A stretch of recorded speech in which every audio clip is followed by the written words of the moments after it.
Et le plus de l'info aujourd'hui réagit à l'actualité ce mercredi matin. Il va faire un peu d'histoire et de géographie. Je sens le quiz. Venez, Marouki, aujourd'hui, on va parler de la Guyane. Effectivement, comme vous le savez, la Guyane traverse actuellement une grave crise sociale causée notamment par l'insécurité, le chômage ou encore le manque d'infrastructures. En fait, ça fait plusieurs années que c'est comme ça, mais c'est un peu comme l'eau bouillante sur le feu.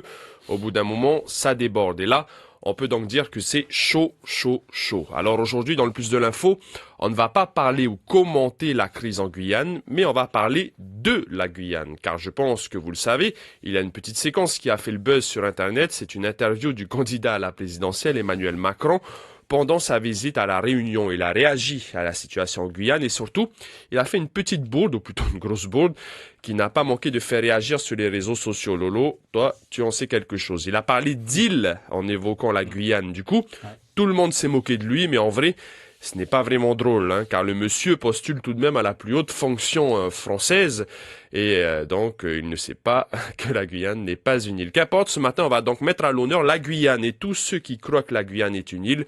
On les met au bagne.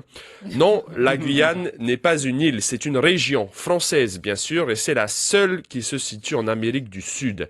La Guyane, c'est entre le Brésil et le Suriname, un pays qu'on connaît moins.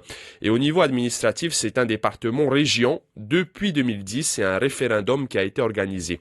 Avec près de 84 000 km² de foncier, c'est la deuxième plus grande région de France, juste derrière la région Nouvelle-Aquitaine. Mais la Guyane est aussi une des régions les moins peuplées de France, avec à peine 250 000 habitants. C'est par exemple moins qu'en Nouvelle-Calédonie. En Guyane, l'immigration, c'est une réalité. 35% de la population est de nationalité étrangère, contre seulement 6,5% en métropole. 90% de la population est concentrée sur à peine 2% du territoire guyanais, car ce territoire est en très grande partie couvert par la forêt équatoriale. Vous savez quelle forêt ? La forêt amazonienne qui s'étend donc jusqu'au Brésil. Au niveau social, en Guyane, c'est presque un quart de la population qui est au chômage. Et quand on parle du coût de la vie, c'est un peu comme en Polynésie.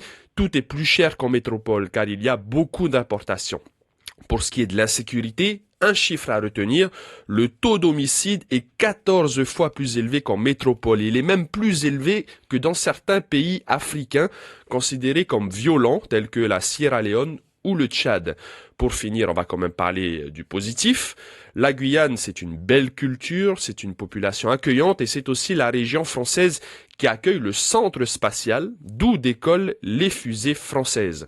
Peut-être qu'il faudrait d'ailleurs aller à Paris en fusée, à 7000 km de là, pour que le gouvernement central entende le ras-le-bol des Guyanais. C'était le plus de l'info et les Polynésiens apportent tout leur soutien à la population guyanaise dans ce moment de crise. Merci beaucoup. C'était le plus d'info avec Marouki Duri.